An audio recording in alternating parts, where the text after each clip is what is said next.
so much. I love you so much. I love you so much. I love you so much.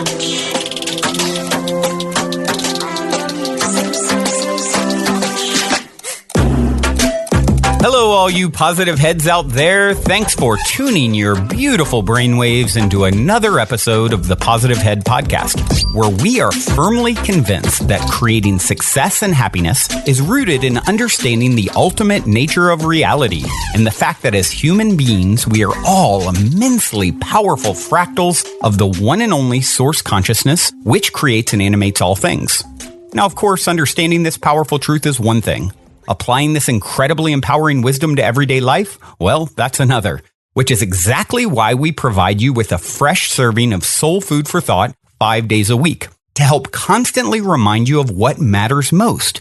You are it. And I'm your host, Brandon Beecham. I'm the reflection and extension of you who will be here each Wednesday interviewing a different consciousness changemaker.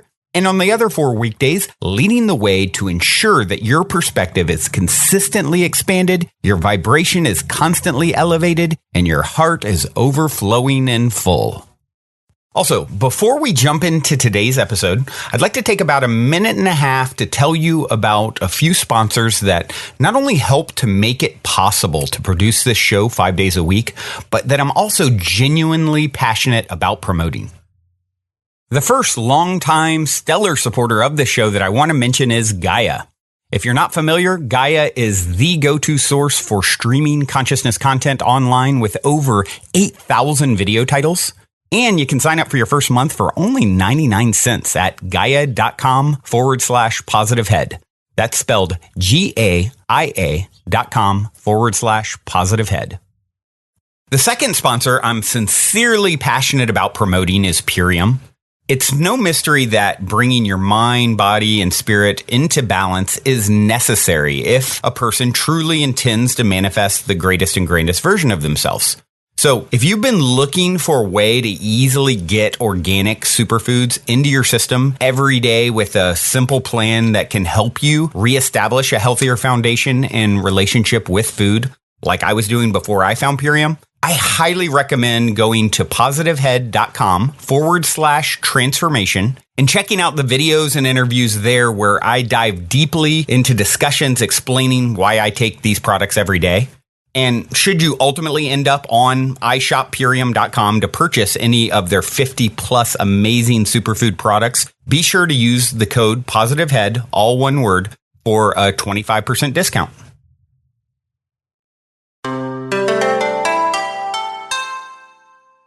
All right, all you positive heads. On this week's Soul Share, I'm very excited to have Dr. Diane Hennacy Powell here with me on the show. Diane is an expert on autism and savant syndrome, as well as the mind-brain connection, and is the author of the book, The ESP Enigma. And on today's episode, she's going to share some of her fascinating insights she has garnered studying this ever-growing phenomenon. Hello there, Diane. Welcome to the show. Thank you. It's a pleasure to be here. Yeah, this is going to be a really interesting topic to explore with you. I'm been looking forward to this one, and having some autism even in my immediate family, or my sisters, my nephew, and so definitely one close to home, and very curious to see some of the things that you've learned. Let's start out, though, with the same question I always like to start out with, and that is, you're in an elevator. The woman next to you looks over, says, "What's your passion?" You have 10 floors to answer. What do you say? I'd say my passion is understanding consciousness and how it relates to the brain. I have been devoted to studying that ever since I was an undergraduate in neuroscience. And I have flipped 180 degrees on how I see things. And so my passion is in exploring that and helping to change the paradigm for other people.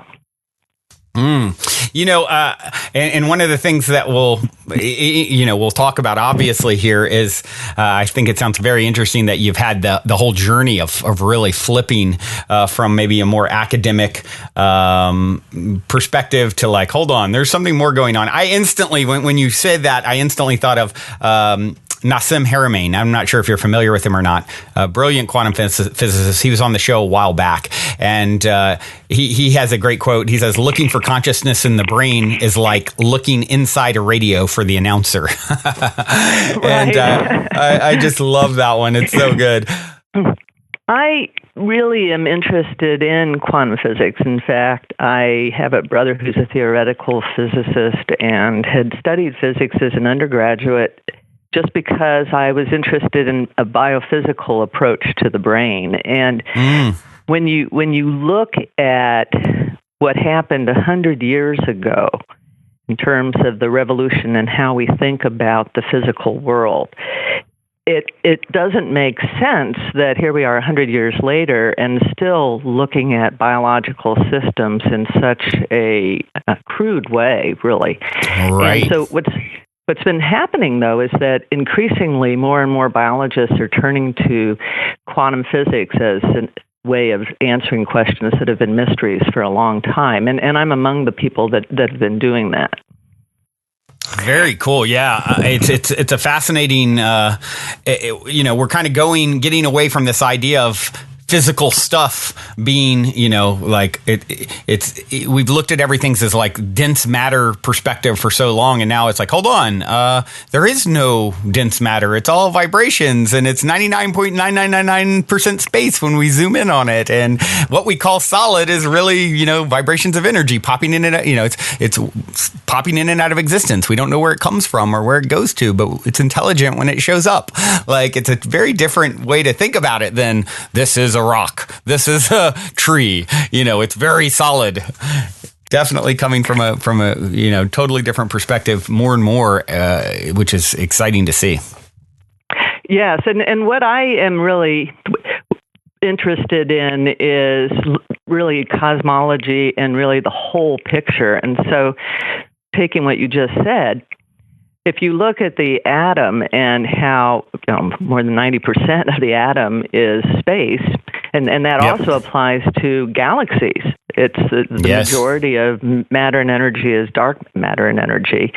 Right. And when you think about the chromosomes, we originally were focusing on the genes. I was part of the Human Genome Project, and we had expected there to be at least 100,000 genes. And then when we discovered that there were only 19,000, it's really remarkable that you have as much variation as you do. And the only way you can explain it is by looking at the 90% of the chromosome that we used to call junk DNA and thought it really was just a scaffolding for the genes. But it turns out that's where the control mechanisms are.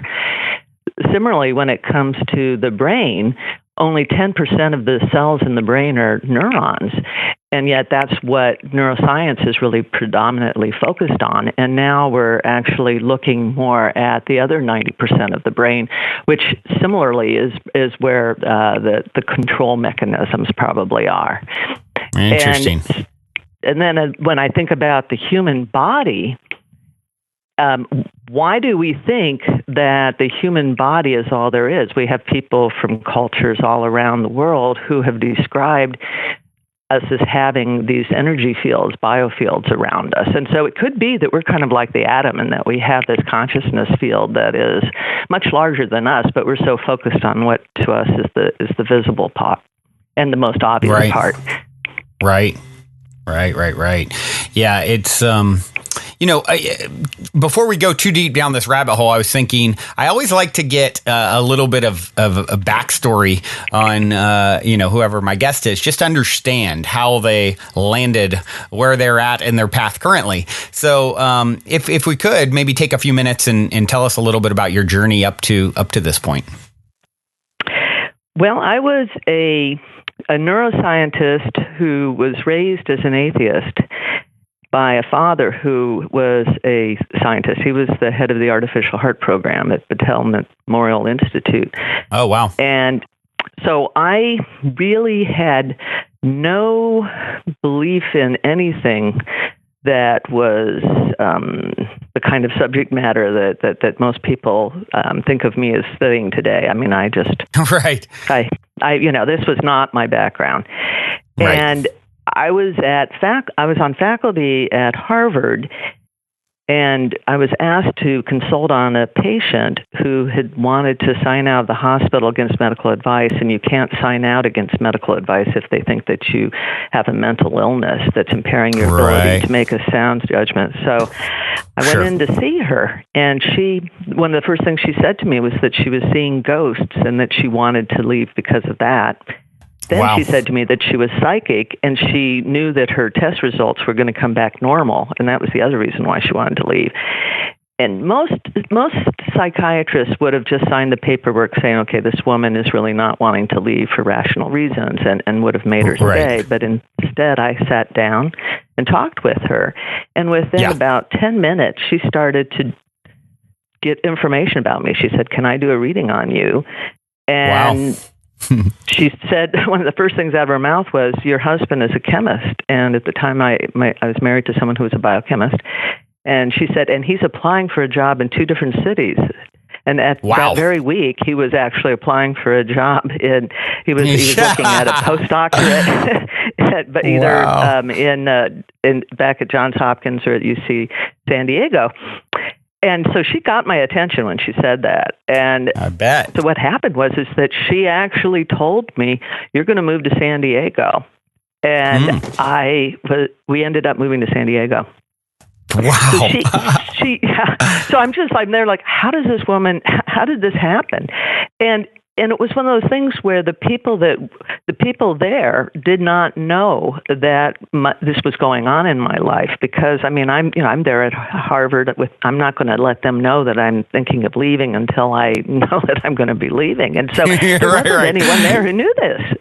Right. So that threw me on this journey, because I really was raised as a scientist who recognizes that the way you advance science is by taking on mysteries and sometimes that means going into some controversial topics, but every advance in science was initially controversial, and oftentimes you have something that was discovered and then debunked and then rediscovered and then finally accepted. So this set me on this journey, because as someone who's trying to understand how the brain works and how that relates to our conscious experience, you've got to be able to factor this kind of thing in. Otherwise, your model is something that's going to get thrown out later on. So that set me off on this journey. And what I did was, as a neuropsychiatrist, I thought about different mechanisms, and I realized that what people call ESP is so similar to what is called savant syndrome, that studying savants would be kind of a backdoor way of getting into this area, because savant syndrome is accepted by scientists as legit.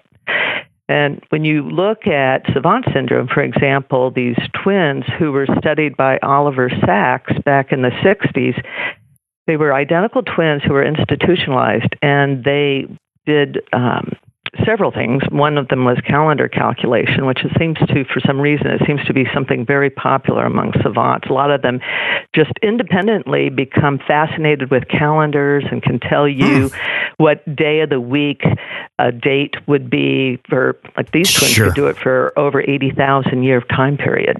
Wow. And they instantaneously would tell you the answer. They could even tell you the date that Easter would fall on, which is really so much more complicated than Easter, huh? I just had a really cool Easter synchronicity actually last week, but I won't go into it. But yeah, I love that was your example.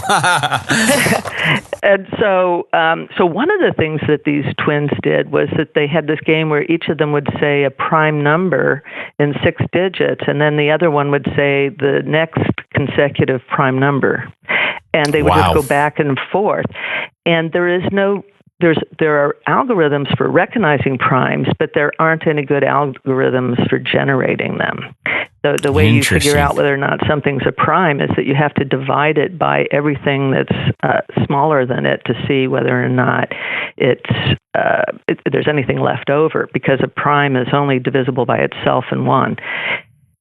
So when Oliver Sacks saw this, it was just astounded, and he went back to the university and he got a prime table and he found some 8-digit primes, came back to the twins, said an 8-digit prime, and they were really, they looked at each other like, wow, this guy can do it too. And then they started doing 8-digit primes back and forth.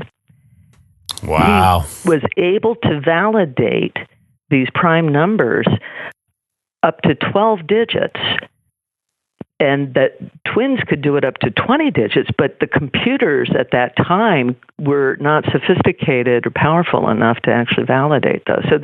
And these numbers came to them instantaneously. They couldn't even do simple math.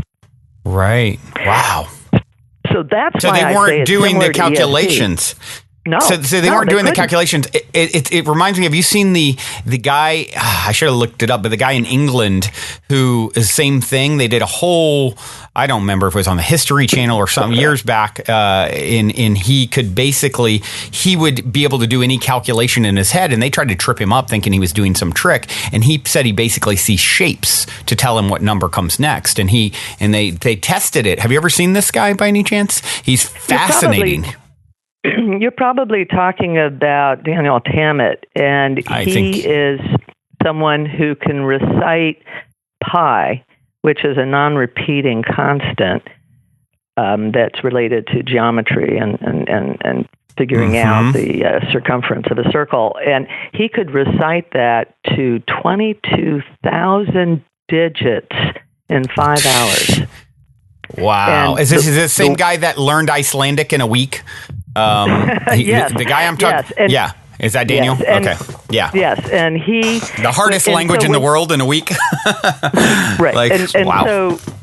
And how he described his ability to recite pi is that he said that the numbers just appeared to him almost like a ticker tape parade of different colors and shapes, and he would just read it off from those.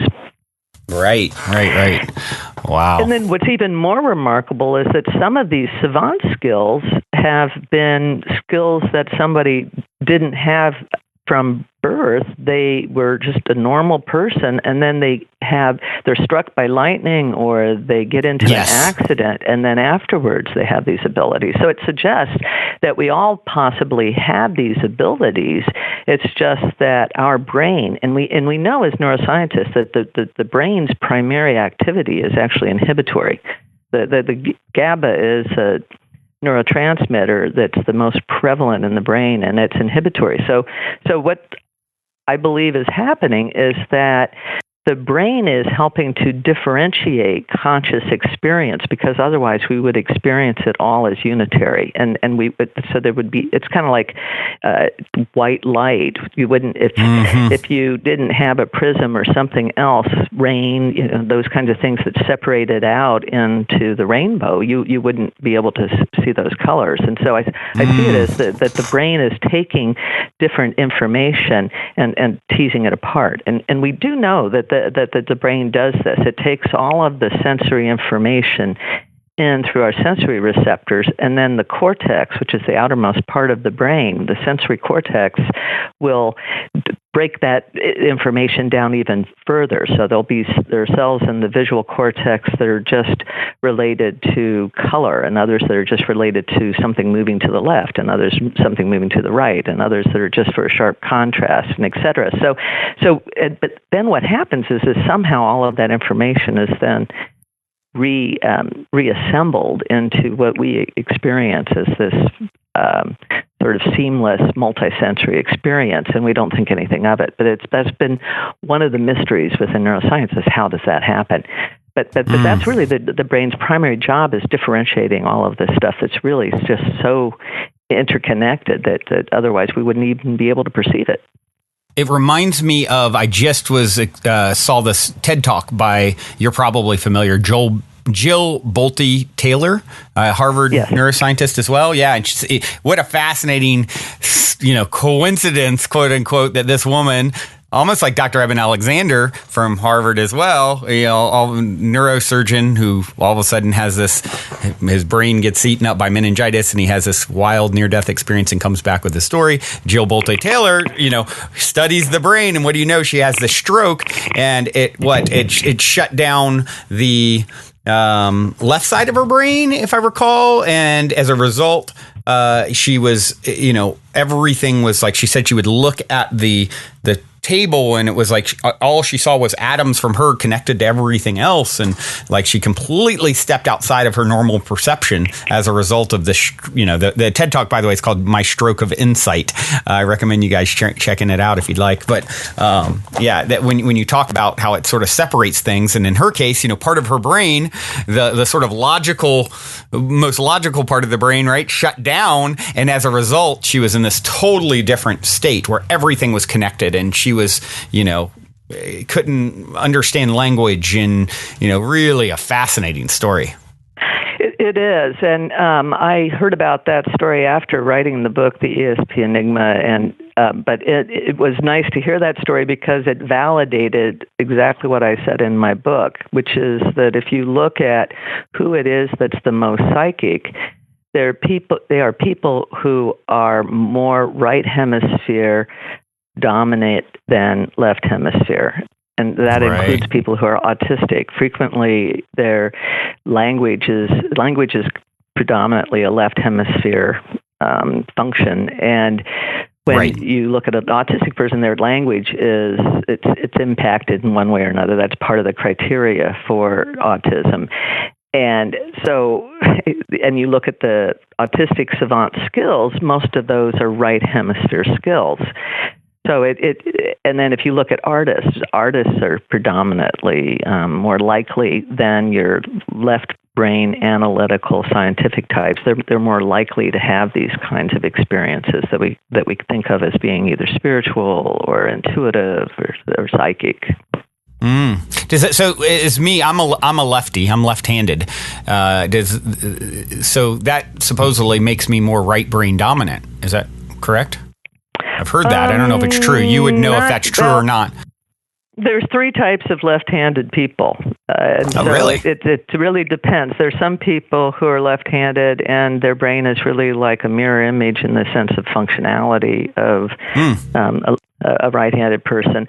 There are people who are left-handed who still have language in the left hemisphere of their brain, and there are people who are left-handed who have it bilaterally. And so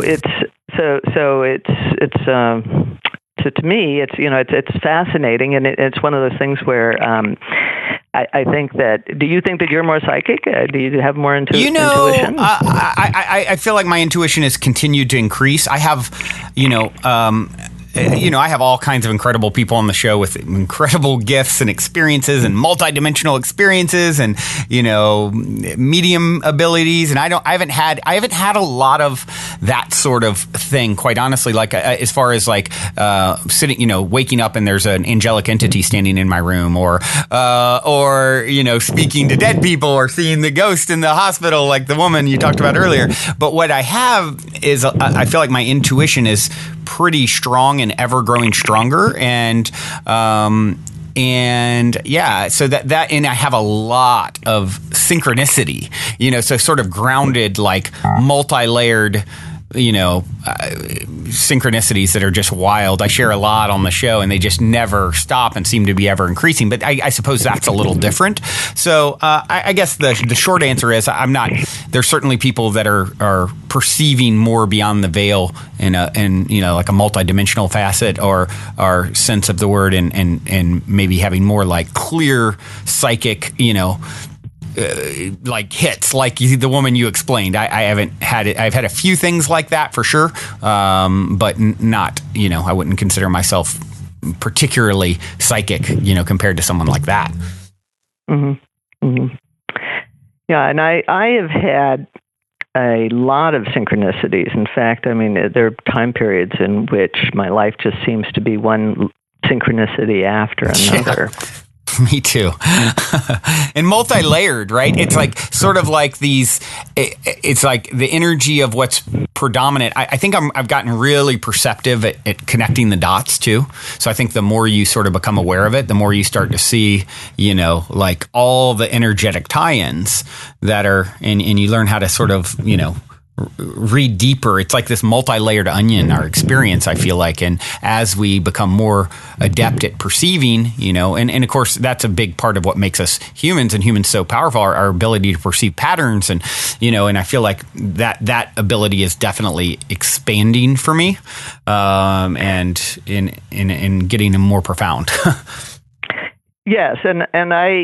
So for me, I'm a pattern thinker. And one of the problems with synchronicities, when a lot of people in the sciences think of synchronicities, they just think of it as, well, we just are so we're programmed to find patterns, and that we're imposing order on something that is really not there. Just like seeing Jesus's face in your bread from the mold, and that sort of thing. Yep. But the kinds of synchronicities that I'm the most intrigued by are the ones in which they just groundbreaking, blow your socks off. This is not me imposing order on something. Nope, exactly.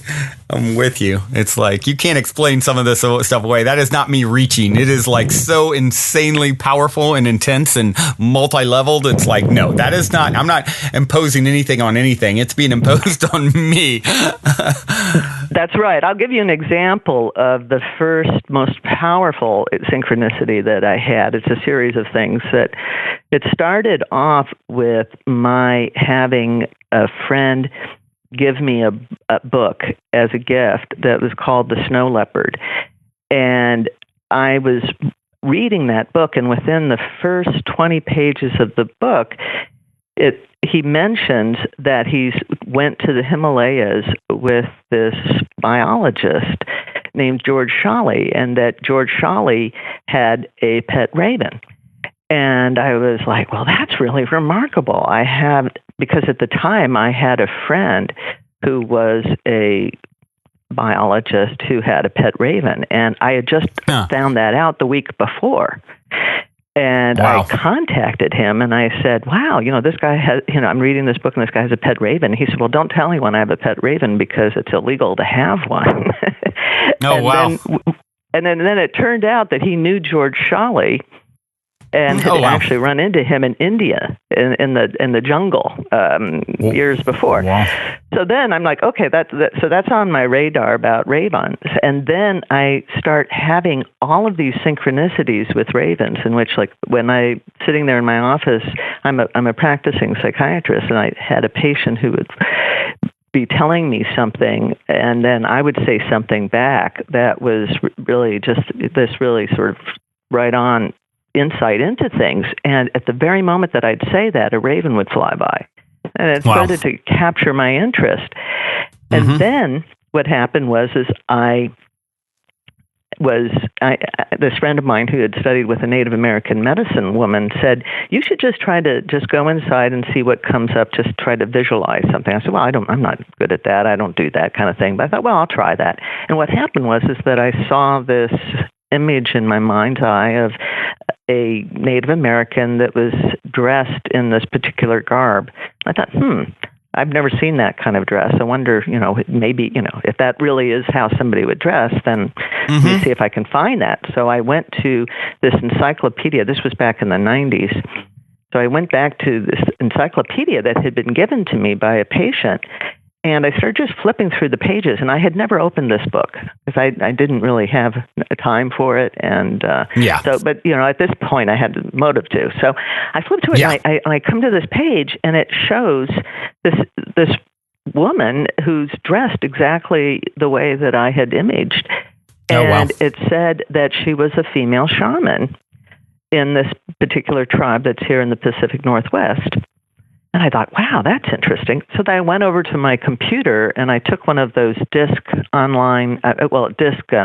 encyclopedias, because back then we didn't have the internet like we do today. We could just Google things.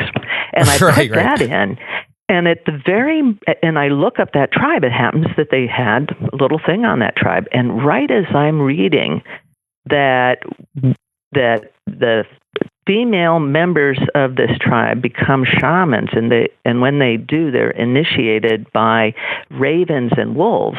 At that very moment I'm reading that, I hear these two ravens outside my window, and I look out in my backyard, and there are these two ravens cawing at one another, and there's a wolf right in between them. What? What? Oh my gosh, that's incredibly awesome. And then what happened is that there's a bunch of synchronicities that occurred. At that time, I had a patient who came into my office, and she had Googled the name Hennacy, and that's a very unusual name. Everyone who spells it that way is related to me. And she handed me this list, and she said, and I didn't even know at that time that you could do that. And I said, oh, wow, that's really interesting. And I saw that there were about 6 people that I didn't know. And so I sent them a letter just saying, I'm interested in doing genealogy, and I know that we're probably related. Do you know how we might be? And what happened is that connected me with this person who called me and said, you really need to meet this woman named Laurel Gable, because she did extensive genealogy on your family. And at the moment she said that to me, my phone rang. My other phone rang. It turned out to be Laurel Gable. I didn't know it, when I'm talking to this woman. But at the same time as that, my dog starts barking at something that I couldn't see outside the window because it was dark. It was late at night. Yeah. And then all of a sudden, there's a lightning bolt that lights up the sky, and I see there's a raven outside my window, and that's what my dog is barking at. Wow! And then I call. I hang up the phone, and I see this message from Laurel Gable, because someone else that I had sent a letter to had contacted her. Wow! And when I contacted her, she said, I have so much genealogy, you need to come visit. It's too much to try to send you. And it turned out that she knew, she was working on a book at that time. She's an expert on tombstones. And I said, oh, you probably, or you might know this friend of mine who gave tombstone tours in Boston. And it turned out that friend of mine was actually helping her on her book and getting her some photographs at that time. And then I go to visit this woman who's my father's first cousin. I'd never met her. I go out to visit her, and I'm in the middle of the night. I'm there. I'm just I've got this buzz going because it's just so exciting what's going on. And sure. I go into her library in the middle of the night, and I see this book that is a leather-bound book, and it says Descendants of Edward Fitzrandolph. And so I pull that out, and when I open it up, one of the first things I read was that the name Fitzrandolph, which was my great-grandmother's last name, that the name means raven wolf. Oh, wow. Wow, that is wild. That's just a little bit of those synchronicities. Oh, you're just trying to connect patterns. This isn't nothing. What? Yeah, that's absolutely incredible. That's such a fun, long, winding set of synchronicities. Now, if you see a 3-eyed raven with a wolf, then I'm going to be really, really excited. And I don't know if you know that reference, but Game of Thrones, one of the main things is a 3-eyed raven. The character Brandon, they call him Bran, but Brandon becomes... Well, I don't want to spoil anyone. Everyone's probably seen it by now. It's over. It just ended, but he ended up becoming like this Game of Thrones, probably the biggest show in the history of television, right? I mean, everyone watched it. I don't know if you have, or a lot of people. There's some holdouts, I suppose, but and it's this whole 8-year or 10-year, whatever it was, saga that ended with the sort of the person who ended up on the great game that, ending up on the throne essentially was the least you'd expect. And it was this very young guy who had an accident and was crippled early on in like season 1, and he ended up becoming like a seer, where he could see future timelines and all this stuff, which, and he became what they called the three-eyed raven, and he also had a wolf. So, but yeah, the three-eyed raven Brandon ended up on the throne in the end, and no one really saw that one coming, but it definitely seemed the most appropriate based off of his his moral compass and his abilities that he had. So it was, it's instantly I'm thinking now, if you start seeing a three-eyed raven, we're upgrading here. I'm Brandon. I'm Brandon. You've got the ravens. Let's team together and we'll pull it out. Part 2 of the episode, part 2 of this interview, we'll have to tell everyone about the three-eyed raven experiences we have. Oh, wow. So, all right. Well, now seems like a good moment to take a quick minute to tell those of you who aren't familiar a bit about our sponsor, Gaia. I've been a big fan of Gaia for many years now, which is why they're the only content provider I've ever reached out to in regards to potentially supporting this podcast. So, needless to say, I'm very excited they're now supporting the show. Gaia truly is my personal go-to source for streaming consciousness content on the web. They have an incredible 7,000 plus exclusive videos covering 5,000 years of wisdom. Just to give you an example, on the show Missing Links, the incredible researcher Greg Braden explores all the biggest questions concerning who we are, where we come from, where we're going, by connecting the missing links between science and spirituality to complete our understanding of humanity's history and to better understand the interconnectedness of all things. Awesome, right? And that's just one example. As you guys constantly hear me say, it's a daily conscious effort to maintain an elevated vibration. And if you're looking to go deep down the rabbit hole to do so, then Gaia is the best place I know of to do it, period. And you can sign up for your first month for only 99 cents at gaia.com/positivehead. That's spelled GAIA.com/positivehead. Check it out.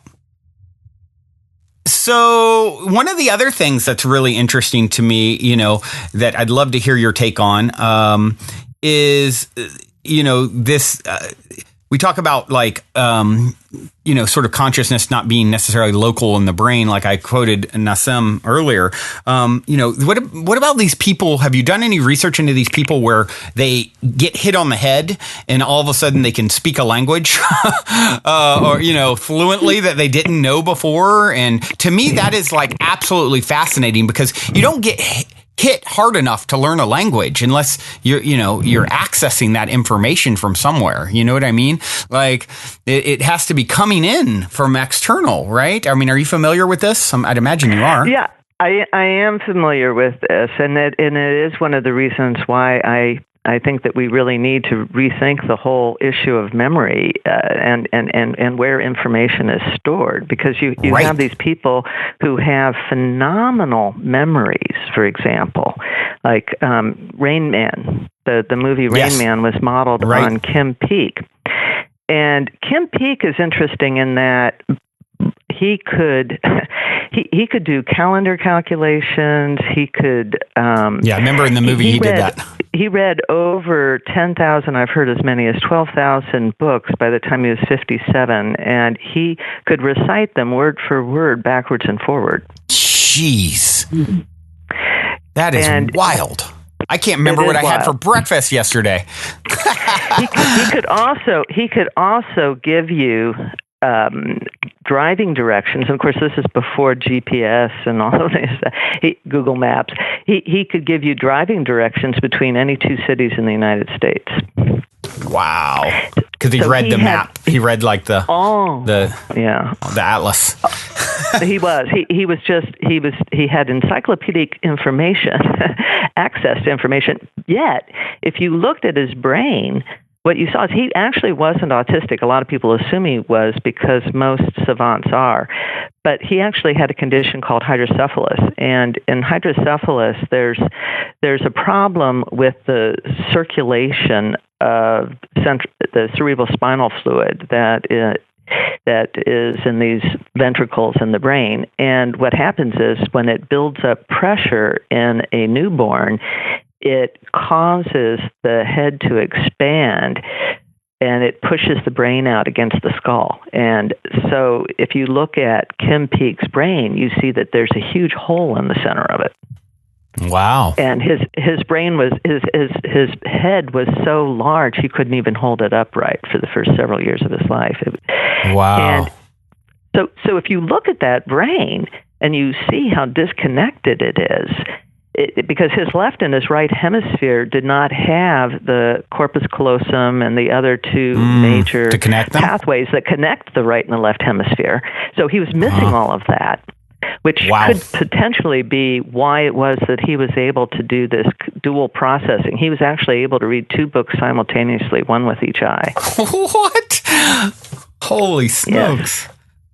Wild. So you have to look at, what is going on here? And so when you think about the neuroscience model for memory, it's all about the reinforced connections between neurons and neural circuitry. And when you have someone who has this kind of memory that's effortless, and they have a brain that's less connected, how do you make sense out of that? It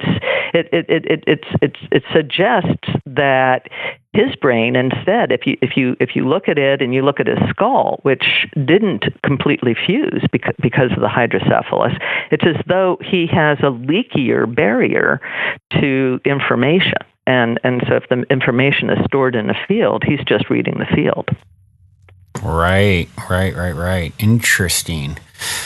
So you've also done some study with autistic savants who appear telepathic. I would love to hear about that research. So originally I was primarily interested in savants from the standpoint of this idea of where is information stored. And I went over to India to evaluate these children who had these savant skills, one of whom knew scientific information without ever having been exposed to it. There are these children who can draw the periodic table, but they've never seen the periodic table, and including all the Latin abbreviations and molecular weights and all of that, sort of atomic weights.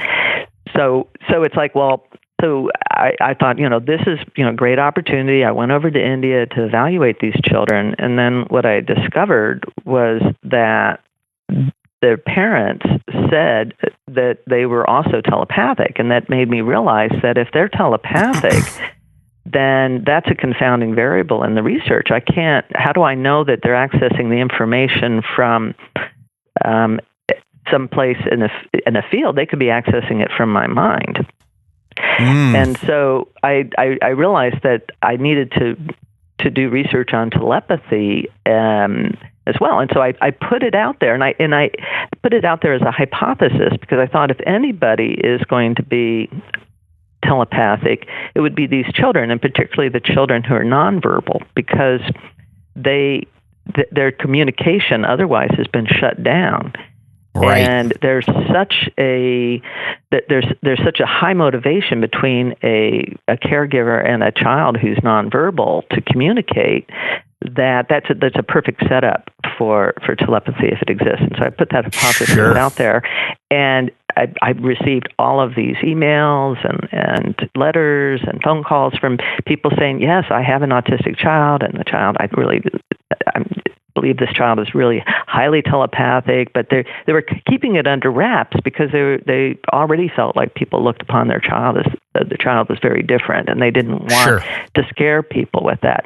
So I started studying these children, and I've done controlled experiments using randomized stimuli, numbers and letters,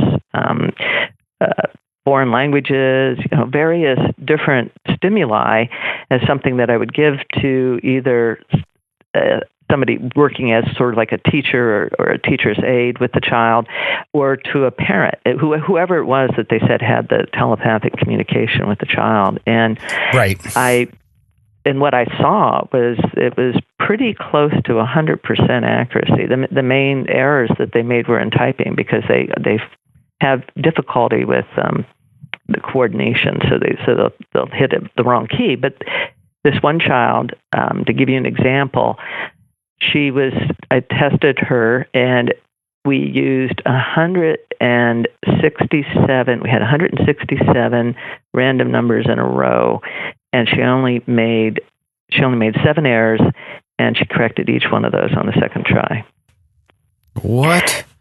167 random numbers she was able to get the answer from someone else sending it to her telepathically with only 7 errors? Is that what we're saying? Yeah. What was the variation of numbers? 1 to 10, 1 to 100? Like what were the potentials that it could have been any number? So I'm talking about digits. And so what I did, so what the backstory on this little girl was that her father, who actually is a psychiatrist as well, and so he contacted me because he realized the significance of this finding. And he had thought that she was a mathematical savant at first because although she couldn't do simple arithmetic, she was able to give the answers to very complex mathematical problems. And what gave the person working with him the first idea that she might be telepathic was that one day the calculator that she used to calculate the answers to these complex equations, the battery died, and so she switched to something else, and it gave her the answer in logarithmic notation, and the child typed it out in logarithmic notation. And that's when she said to her, "Hey, Haley, it's like you're reading my mind." And Haley typed back that she saw the numerators and denominators in her head was what she typed back. Wow. And then subsequently, another therapist who was working with her independently made a similar discovery because she saw that the girl would make the same mistakes that she made. And then that's when she said, "It's like you're reading my mind, Haley." And then she quizzed her, and she said, she said, "How do you say I love you in German?" And she thought to herself how to say that. And this girl who had no exposure to German typed the German for I love you. What? So with 167, it was like it could have been any number kind of thing then. Is that? Well, what I did was because these children, they get bored, and it turns out that they actually do worse if you give them something that's insultingly easy. So what I did was I gave her a 6-digit number. I created a mathematical equation that included 6-digit numbers, and then had her telepathically give the equation first and then the answer. And so I had her do that to several different equations in a row. And so if you add up all of the digits, it comes out to 167. That's how it was. Gotcha. Wow. That's absolutely fascinating. So, how widespread do you think this is? Like, and what is your general take on what's happening with like, for example, I mentioned my nephew earlier. He's considered to have like mild Asperger's, which is sort of, I guess, a form of autism, and in his case, it's pretty mild, but, do you think there is, I've heard statements that like actually these people are sort of bringing in new gifts, and maybe it's like there's growing pains along the way. So they haven't like sort of, it's like they're like evolved versions of us that are still sort of, maybe we haven't gotten it, or the evolution hasn't gotten it exactly right. So we are I remember that Daniel guy you talked about earlier, he had all these gifts, but he didn't really have any of the sort of autistic traits or, disability side of things. So I'm curious what your take is on, are these, evolutions that are sort of we're watching unfold at our current, in our current timeline, and we're still early in that phase. And then, of course, you hear things like it's increased. Another side of the coin is, autism's increased dramatically, and a lot of people tie it to, sort of things that have changed in our environment, or like, I've even heard it like, suspect of glyphosate and Monsanto's Roundup, which is, been sprayed on everything that we eat over the last 50 years or whatever. And that could be, as one possible sort of, negative reason, if you will, why it's all transpiring. So I'm curious what your your take after your long study on this is?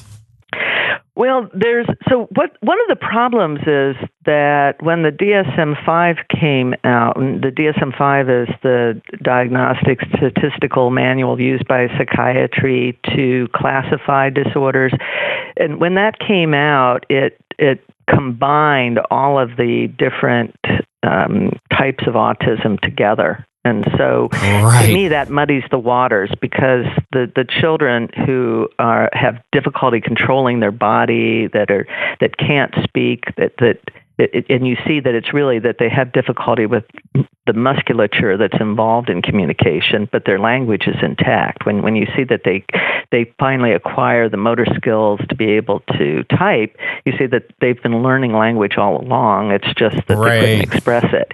And that's one group of children. And I think that those children are the ones who are really being hit environmentally by these various insults to the brain. Gotcha. And as you said, things like glyphosate. I mean, there's just so many toxins in our environment. I mean, there's something like over 64,000 chemicals that have been found in umbilical cord blood, and so the placenta actually concentrates toxins in the baby.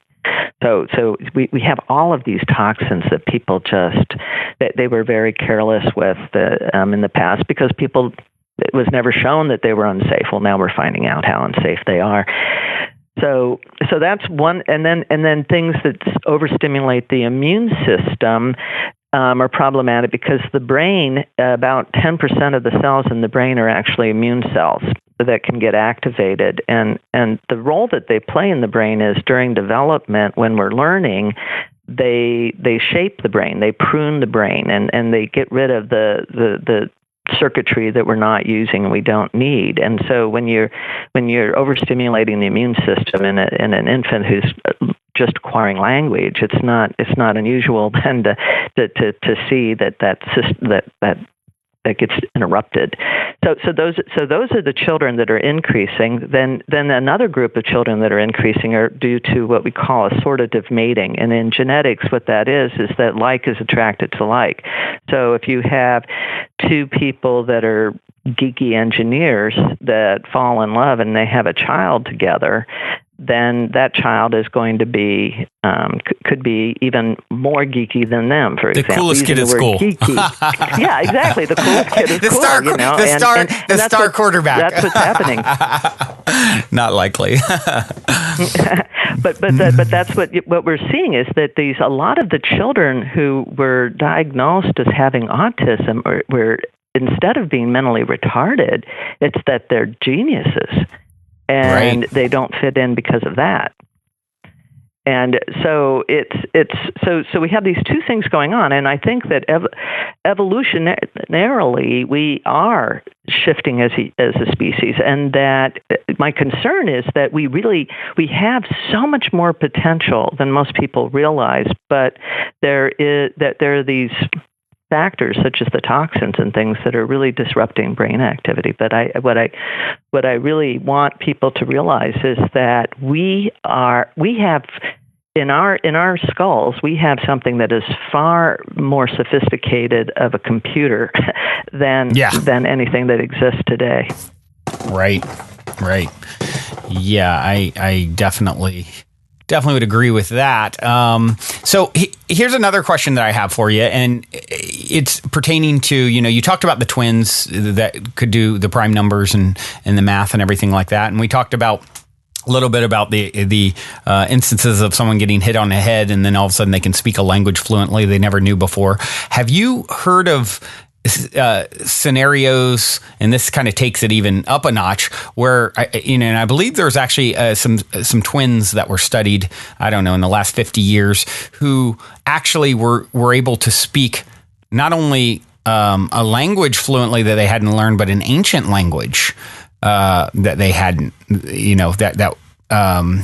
you ever heard of this case by any chance?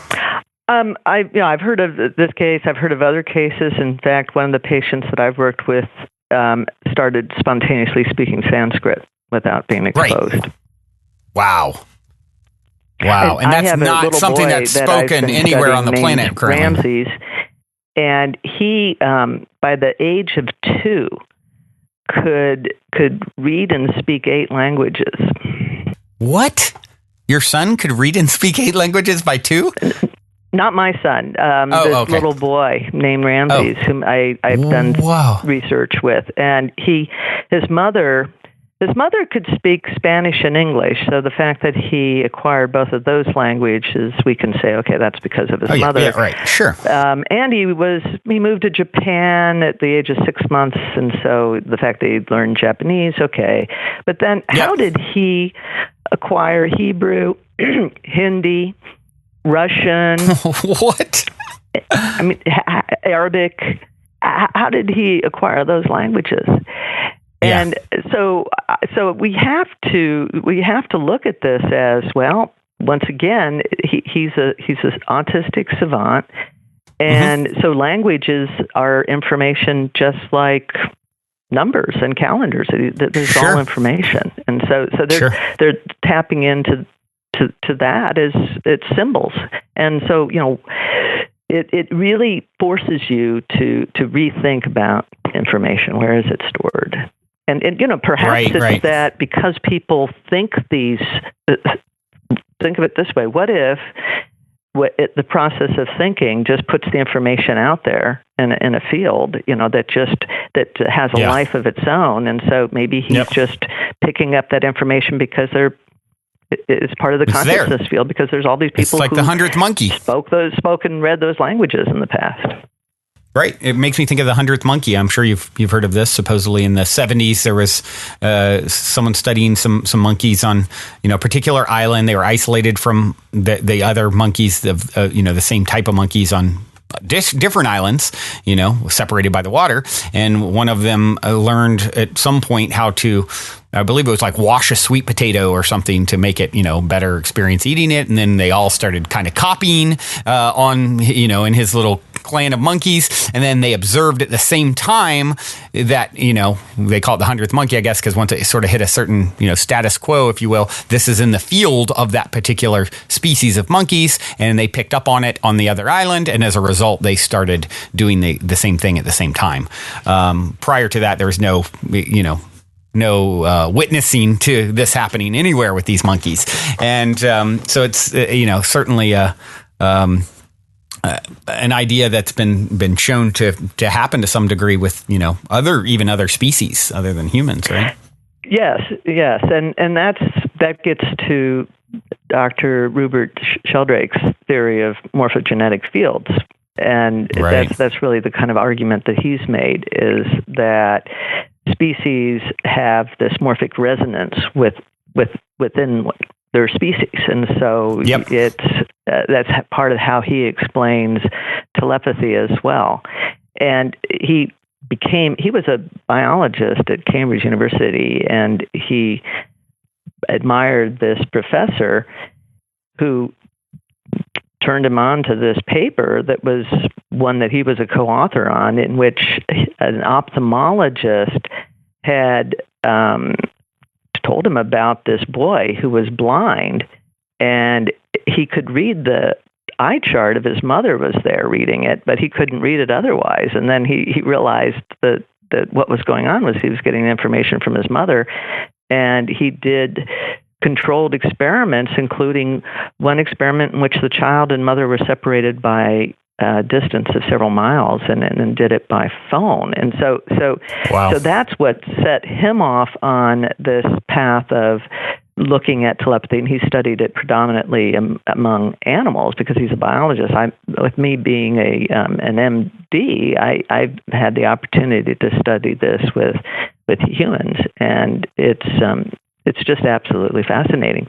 And I was going to say that another thing I wanted to say is that Bernard Rimland was somebody who had an autistic son, and he studied thousands of children with autism, and he said that about 3% of them had ESP as what he thought of as a savant skill. And so I'm not the first person to see this, but I found out that Bernard Rimland discovered that after I had already made the hypothesis and after I had already started doing this work. So it becomes, if something's true, it's going to keep popping up again and again, even though people may think that they've laid it to rest and that it's impossible. If it keeps popping up, you really have to take a look at it.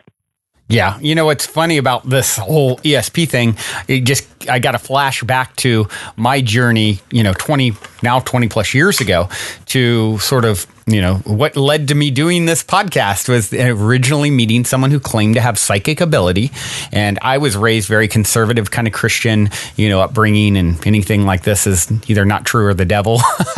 And so, I met this girl at the time, and, we got to be friends, and she claimed to have these psychic abilities. And I got kind of intrigued by some of the things I started seeing her kind of hits, right? Kind of like your experience in the hospital all those years ago. And then, so I was like, okay, one day I was like, let's test this. She claimed she could speak telepathically with another friend. I was like, okay, I'm going to tell the one friend the word, now you send it to her, and I'm going to watch this and see if you get it. And she, I don't know, a minute, 2 minutes in, spit out the word. I remember it was brown. It was like a color, right? And at the time, I was just like, what just happened? Like, how did you get this? I'm watching them both. I didn't see like the one sort of, clue the other one or mouth it to them, or you know what I mean? And so that was that person was, I sort of look at as the catalyst for me into my whole, spiritual exploration and exploring, interest in the metaphysical and all this sort of phenomenon started right then and there with a demonstration of ESP. Yes, that's the thing, is that once you experience these phenomena, then you become a believer. And I think that part of the problem is that if you don't believe in them, then you're less likely to experience them. So a lot of people are kind of caught up in this sort of vicious cycle of their own belief system.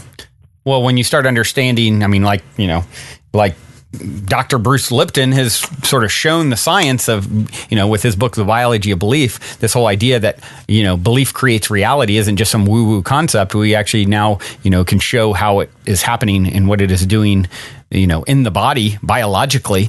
And so you extend that and say, okay, belief creates reality, and I believe this stuff doesn't exist. Now I'm, creating, I'm basically creating things that support that. I think of an interview I had a few weeks ago where the guy's a great conversation, really smart guy. And, we got to this piece of it and it was just like, nope, none of it's been shown. None of it, there's not, show me one study that is legit. And I'm just thinking, how long do you have?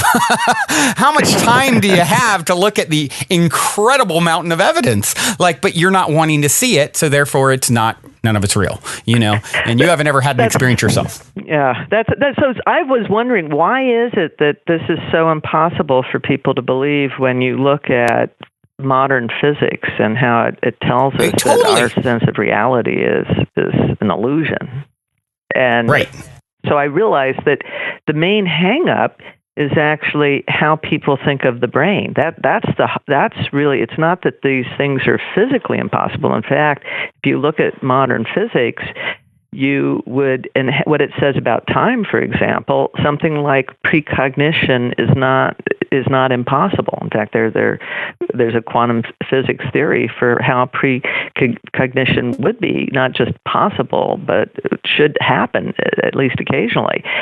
And so the problem's not there. It's how we think of the brain. It's this noisy, wet organ, is what people call it. And they say, well, how could something like that experience these kinds of phenomena? And that's what I've been doing for the last few years, since getting what for me was really pretty really strong evidence.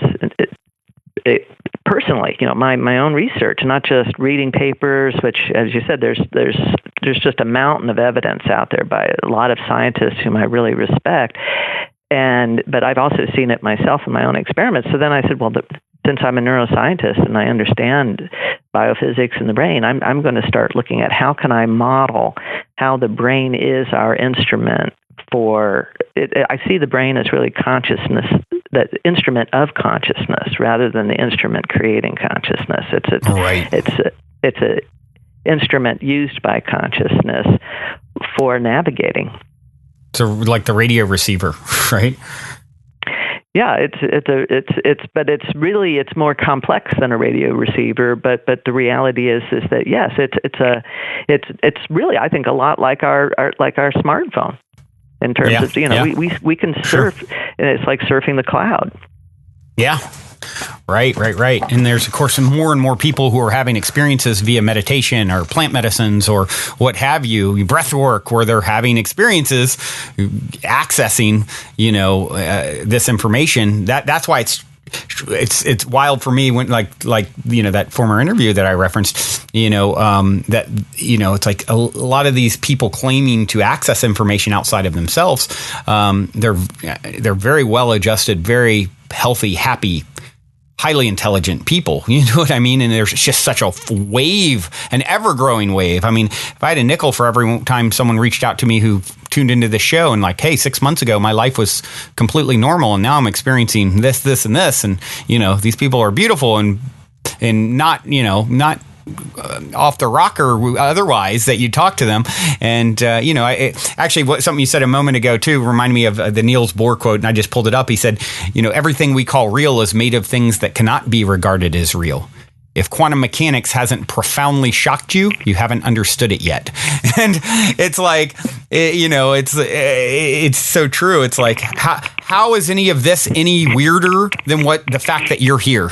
That's what I always say. Like, the fact that you're here just because you've gotten used to what you consider quote unquote normal. Do you understand how profoundly strange it is that you and I are sitting here having this conversation, floating on some rock, hurtling through, space at a bazillion miles an hour, whatever it is, I forget. It's fast, and spinning simultaneously. And, it's like, you should, people get so like, it's funny because a lot of this stuff then becomes really normal. It's like the kid who's bored doing the telepathic stuff unless it's challenging, right? And that's like the norm to them. There's nothing weird about it, That's right.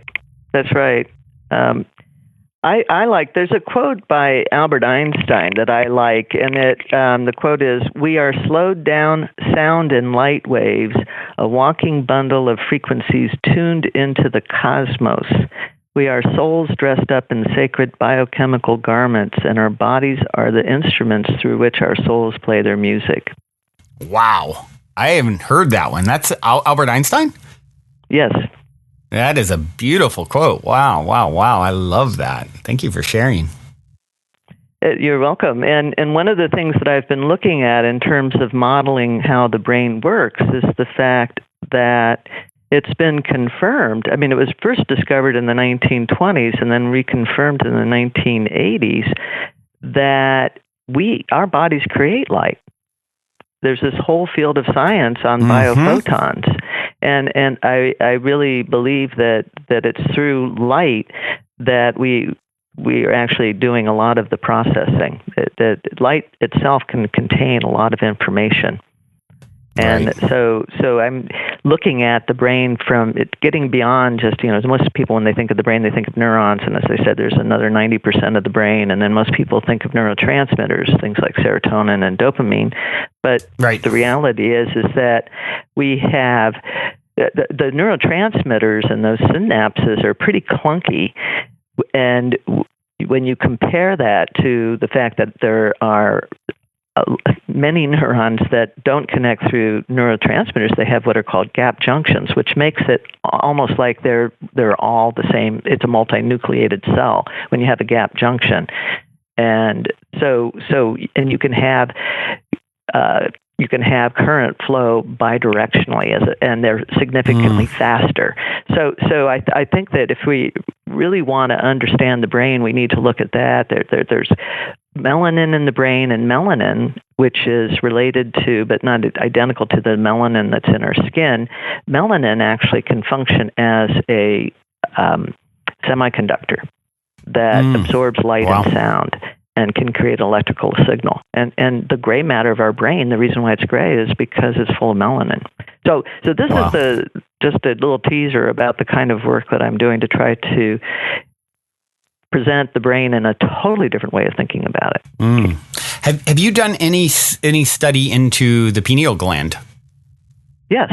Like The pineal gland is something that is known to respond to electromagnetic and the third eye, right? frequencies. And it even has that's part of the system. It's not just the pineal gland, because if you just focus on that gland itself, that's not enough. And that is what's called the third eye. It's actually evolutionarily derived from an eye, and there are lizards. It has a lens still, and everything, existent today that actually have an eye on top of their head. Right. Wow. That's really no three-eye interesting. ravens yet, but there are three-eye lizards. We just haven't seen them yet. They're coming. They're evolving right now outside your window. There's a third eye sprouting on one. Yeah, that's I think of a story in I'm not sure if you're familiar with Joe Dispenza's work, but he wrote a book called Becoming Supernatural, and he shares a story about meditating on the pineal gland and all of a sudden seeing it holographically in his head while he's meditating on it, and then like seeing secretion come out of it, and then he had this wild multidimensional timeline merging sort of experience that he shares in the book. And I was actually talking to a woman who's a friend of mine, someone who I met through this show, and she was telling me about her experience in one of his workshops where, accessing the pineal gland through like a guided meditation, and how she had the most profound, earth-shattering experience of her life sitting in that, that auditorium or whatever they were in, where it's a pretty lengthy story, but she essentially merged with all that is and all that, became God in a sense, I guess you would say, and was aware of everyone and everything and what they were thinking and what they were doing. And then next thing she knows, she's back in the auditorium, and, it like shook her to her core. But there's some really fascinating accounts and of things that are happening to people out there.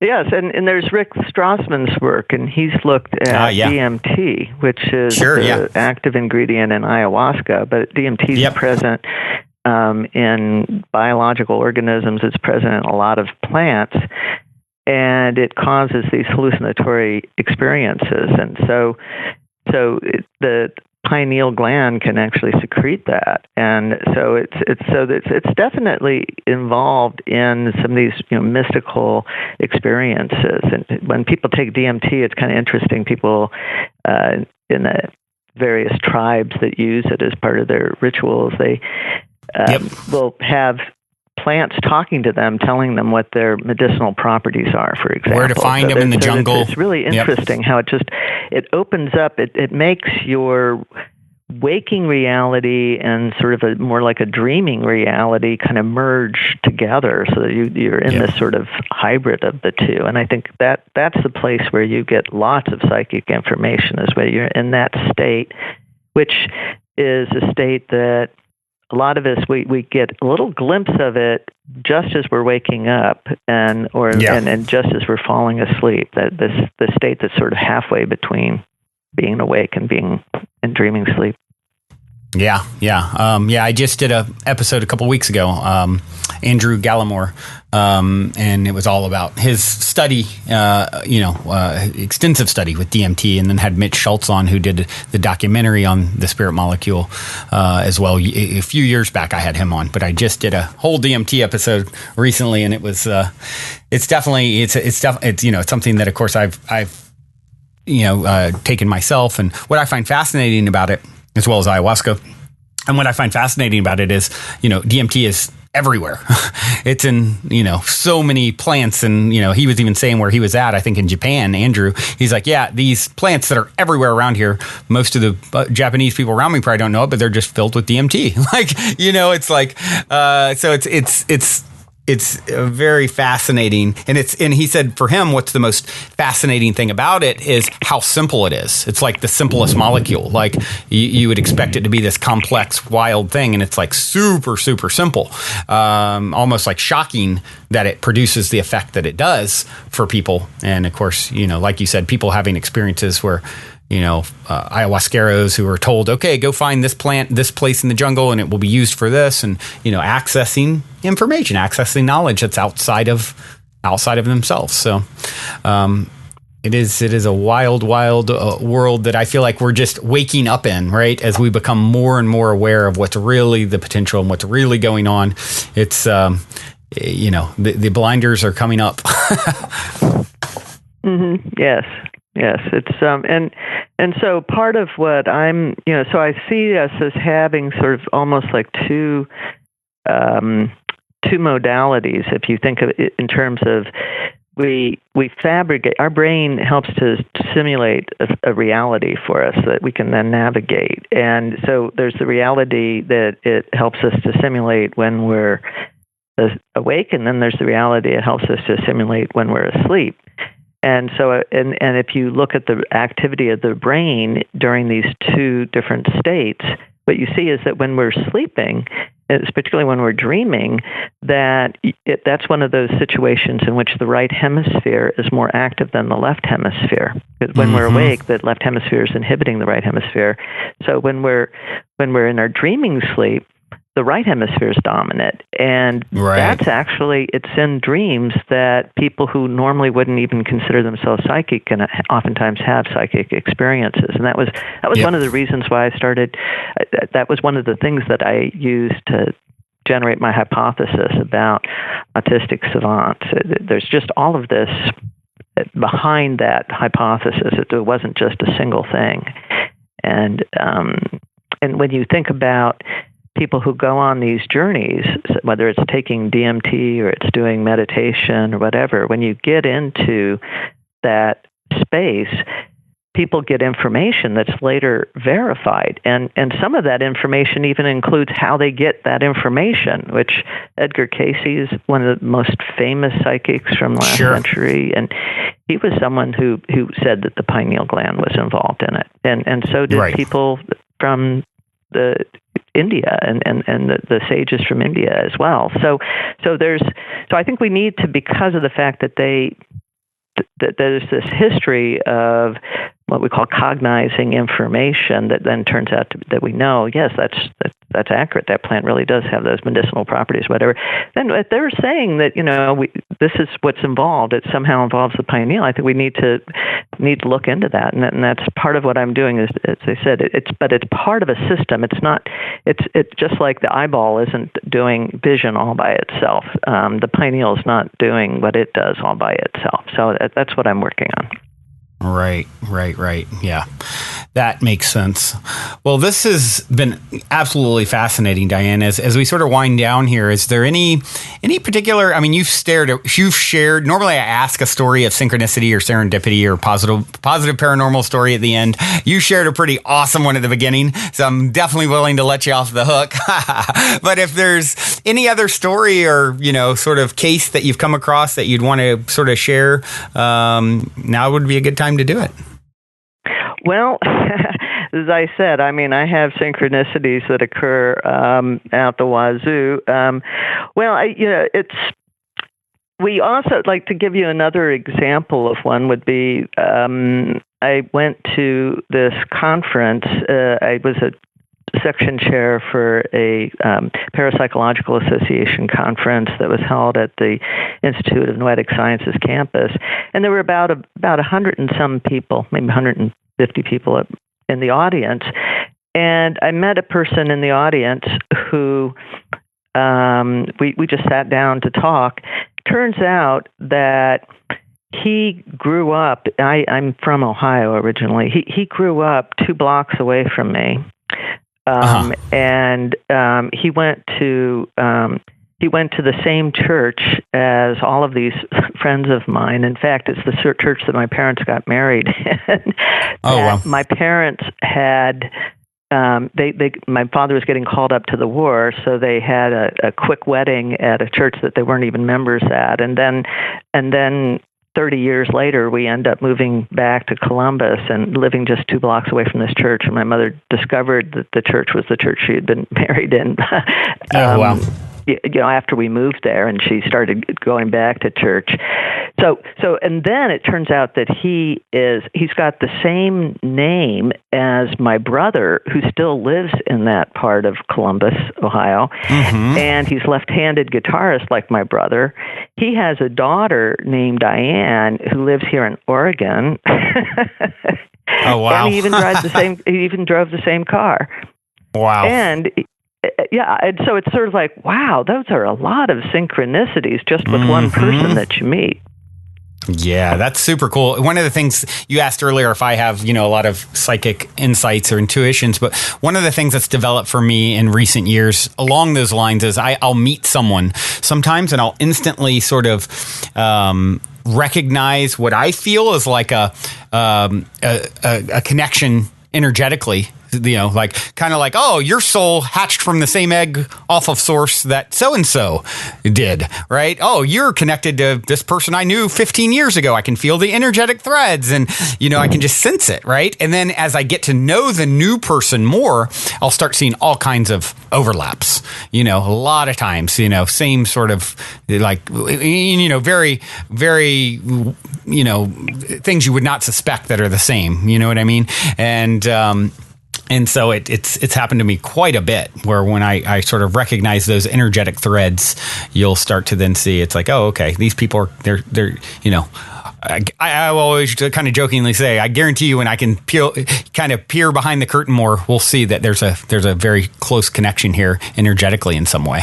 And, I always joke and say you were hatched from the same cosmic egg, but who knows? We'll see. But it's been a really cool thing. The universe is so mysterious. And this person that I met at this conference, it was one of those things where he wouldn't have.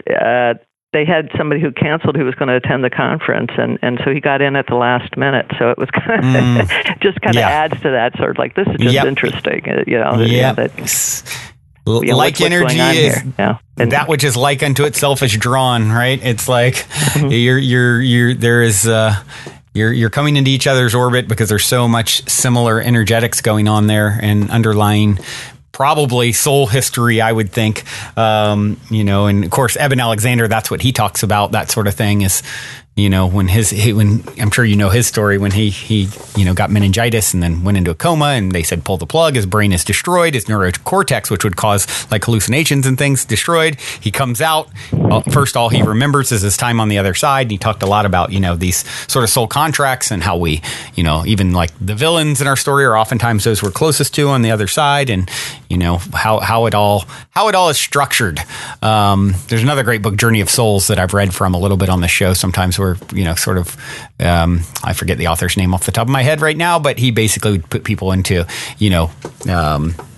put them into hypnosis and sort of go and say, okay, you take them to a past life. Okay, you died. Now what? And then the whole book's him charting out what things are structured like on the other side. And it all just, to me, makes a whole lot of sense.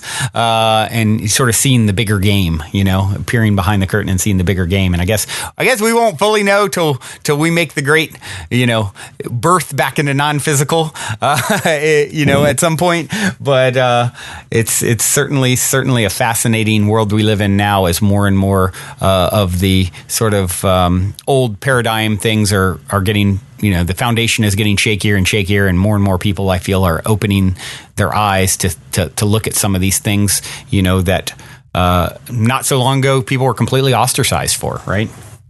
Yes. Scientists I think especially. we're living at a really exciting time.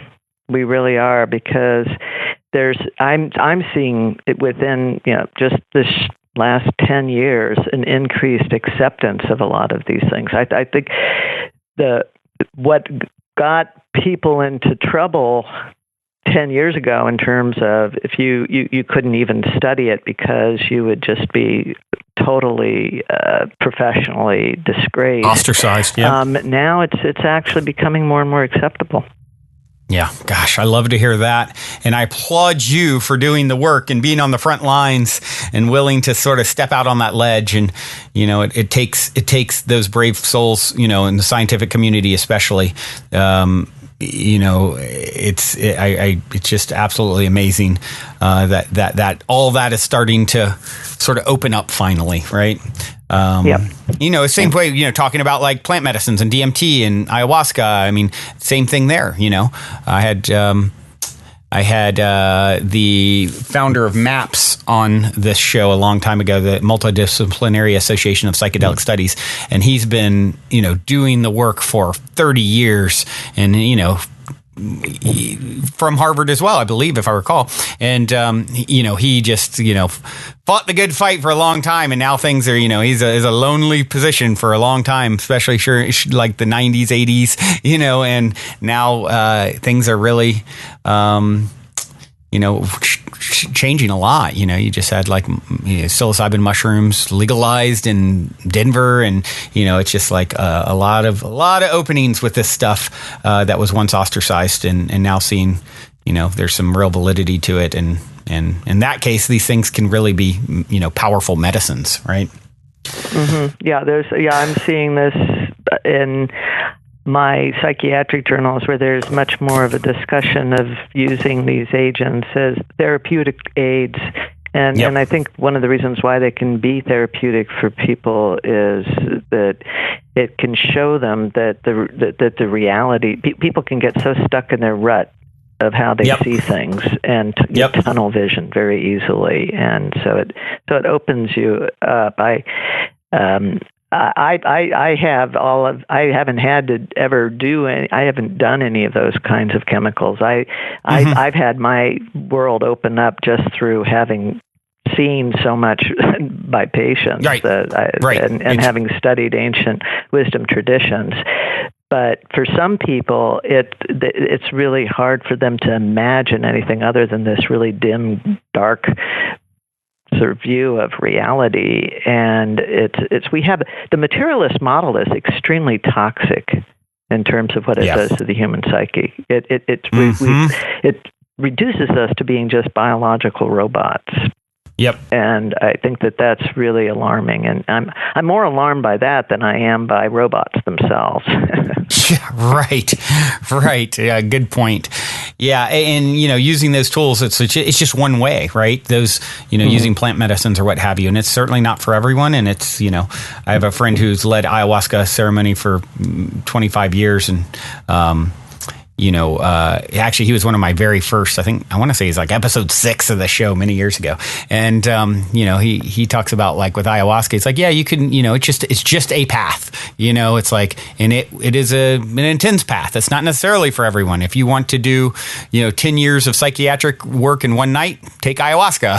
It's like, kind of thing is his analogy. But, definitely different paths and different ways to the, same ultimate goal, I believe, which is to realize, hold on, there's something bigger than myself that I'm also an intricate part of, and love is at the foundation of it all, and this is happening for me, not to me, and this is just a moment in eternity, and there's many more ahead beyond this physical experience is what the conclusion I've come to, and that certainly brings me a lot of peace and relaxing with the idea of aging, and the sort of the finite blip that is this particular physical incarnation, right? Right. Well, this has been wonderful, Diane. For those who want to continue to follow your work and maybe get your book or keep up with anything that you're coming out with in the future, what's the best place for people to connect? Best way to do it is to go to my website, which is drdianehennacy.com. And there's a way that you can contact me through that. There's also a blog. There's lots of YouTube videos of me and some of the research that I've done. So, and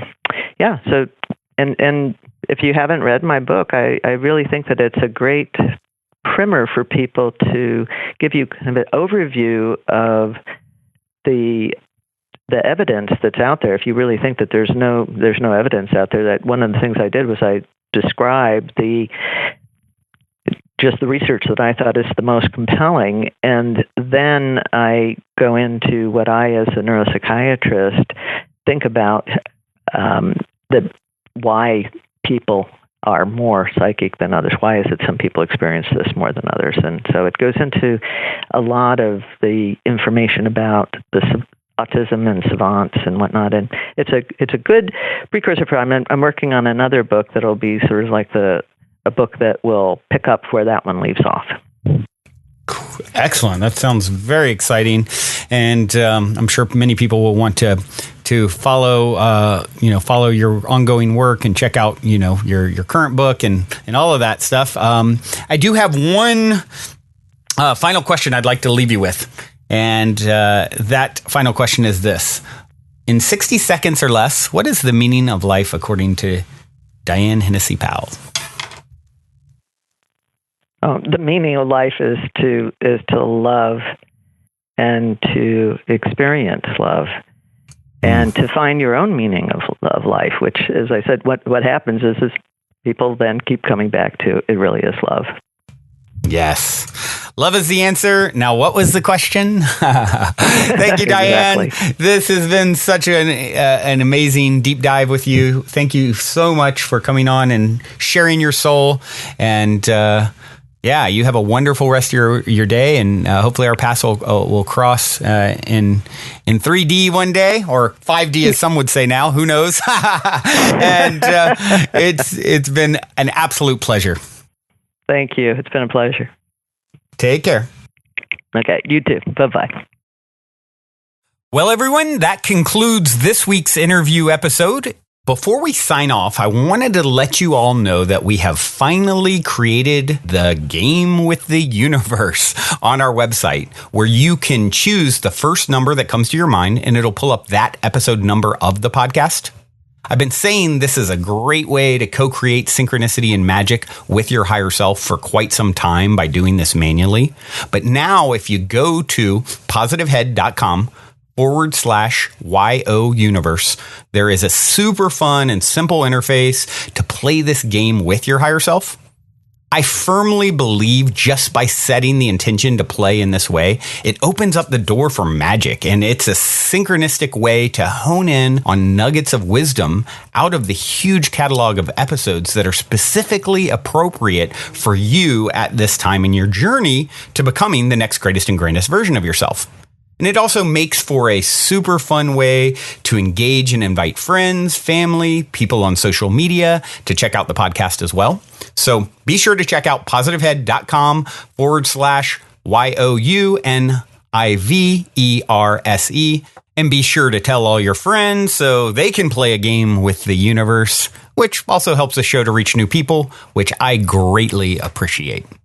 And as a quick reminder, be sure to also check out positivehead.com/transformation if you're curious to learn more about Purium superfoods and why I take them every day. On this journey of becoming the next greatest and grandest version of ourselves that we have all embarked upon, I can't stress the importance of managing your physical vibration enough. And quite honestly, Purium has put together the simplest plan I've found to do so, and I'm sincerely excited to share it with all of you. Otherwise, as you continue on your fabulous journey in this 3D reality, be sure to remember this. As long as you ain't dead, you're already positive ahead. Journey well, everyone, and thank you for being.